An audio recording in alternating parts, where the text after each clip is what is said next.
स्वागत है आपका स्टेनो लाइब्रेरी यूट्यूब चैनल में। आज का जो डिक्टेशन रहने वाला है वो रामधारी गुप्ता की पार्ट फर्स्ट डिक्टेशन नंबर 6 रहने वाला है। स्पीड होगी 80 शब्द प्रति मिनट। तो चलिए डिक्टेशन स्टार्ट करते हैं 5 सेकेंड में।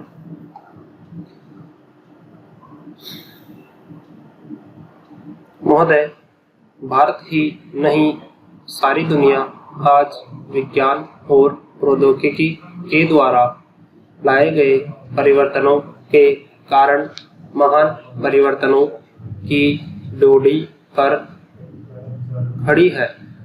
इन चीजों ने लोगों के जीवन को बदला तो है, किंतु केवल ऊंची ऊंची इमारतों और सुंदर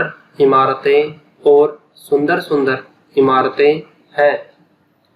खेतीबाड़ी में कुछ आधुनिक तरीके भी हमें मालूम है, लेकिन आज हमें एक नए प्रकार के मानव की आवश्यकता है।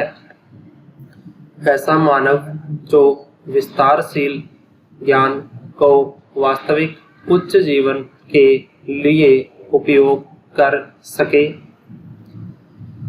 मेरे विचार से गांधी जी ने यही करने का प्रयत्न किया था। एक मानव निर्माण करने का मैं नहीं कह सकती कि मनुष्य का स्वभाव जैसा है उसे देखते हुए आज की दुनिया में ऐसा करना संभव होगा या नहीं, किंतु इस दिशा में प्रयत्न करना उपयुक्त होगा और केवल बुद्धिजीवी ही इस तरह का प्रयत्न और दूसरों का मार्गदर्शन कर सकेंगे। पैराचेंज।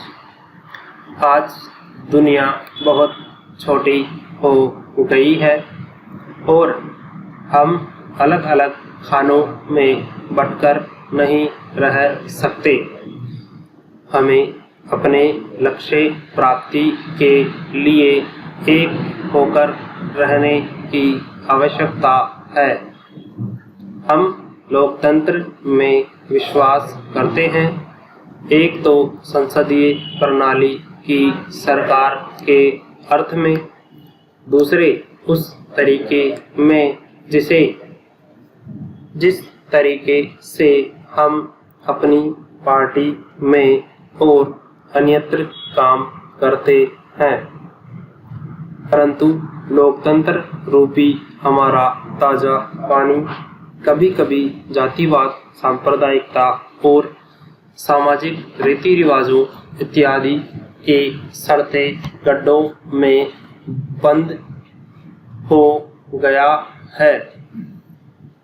आपने पास लोकतंत्र है, आपके पास वोट देने का अधिकार है, या आप अपने विचारों का चालूकर प्रकट कर सकते हैं। इन सभी के तब तक कुछ अर्थ नहीं होते जब तक आप इस प्रक्रिया से सामाजिक जीवन में परिवर्तन की नई धाराएं उत्पन्न नहीं कर देते, जो हमारे लोगों के हर वर्ग और स्तर में समा जाए। प्रस्ताव पास कर देना बहुत सरल है, पर उसका कार्यान्वयन करना सरल नहीं है। पैराचेंज।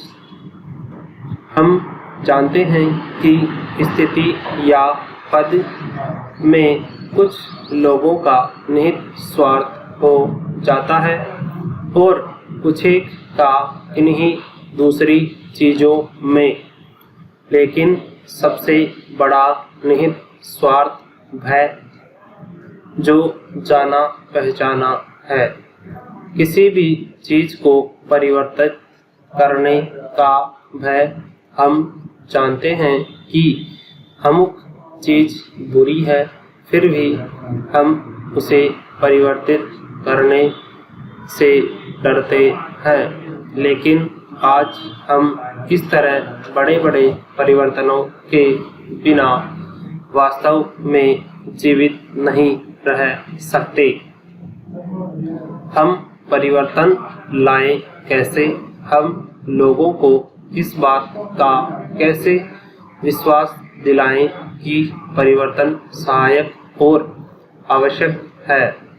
इस बात पर हमें विचार करना होगा। Dictation over. डिक्टेशन 80 शब्द प्रति मिनट से बोला गया था, तो डिक्टेशन को 2 से 3 बार आप प्रैक्टिस कीजिए और ट्रांसक्राइब जरूर करना है इसको। और जो भी गलतियां हो तो कमेंट करके बताइए कि अभी आपकी कितनी गलतियां आ रही है।